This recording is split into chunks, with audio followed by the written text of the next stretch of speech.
Hey there, my friends. Derek here from Bomb Socks with another round of Bomb Bites, where we, as always, feast upon the words of Christ, and we do it one bite at a time. So this week we're doing sections 14 through 17 of the Doctrine and Covenants, and there's some cool context. There's really not a lot of verses in these sections. Well, all of these sections are fairly similar. In fact, two of them are almost exactly the same.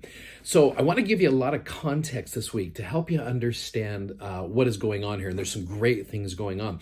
Let me first of all just start off with the introduction to the Come Follow Me manual, which I love. They do such a good job at setting up what we are going to study this week. So it says, even though the work of translation was progressing well, by May of 1829, the situation in Harmony had become more difficult for Joseph, Emma, and Oliver. You got a little bit of a taste of that last week that we talked about.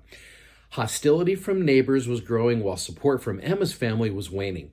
Feeling that Harmony was no longer safe, Oliver reached out to a friend who had expressed interest in Joseph's work, David Whitmer. Many of you are familiar with that name. David lived with his parents and siblings in Fayette, New York, about 100 miles away. He had met Oliver a year earlier, and Oliver had written him several letters since then, sharing his experiences working with the prophet. Neither David nor anyone in his family had ever met Joseph.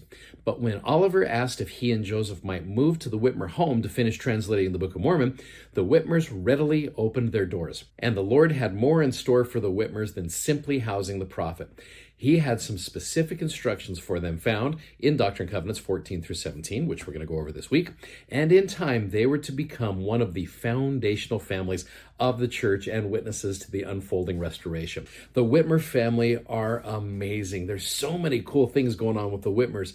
In fact, if you were to look simply just at the introduction to the Book of Mormon, because this week we're going to talk a lot about witnesses and the Whitmer family, especially when you look at the 3 witnesses, which we'll talk about that as well, and the 8 witnesses to the Book of Mormon. The 3 witnesses got a chance to see the angel and the plates. The 8 witnesses got a chance to be able to just see the plates there in the sacred grove.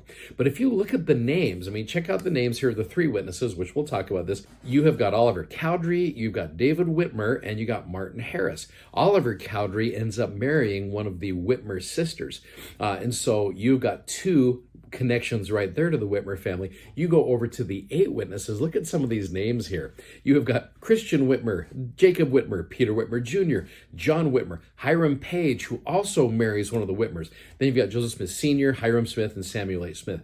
So there's a cool article back several years ago in the Ensign. It was called "The Whitmers, a Family That Nourished the Church." Let me read to you this statement here. It says, of the Book of Mormon's 11 witnesses, which I just showed you, 7 were Whitmers by blood or marriage, and we went through those names.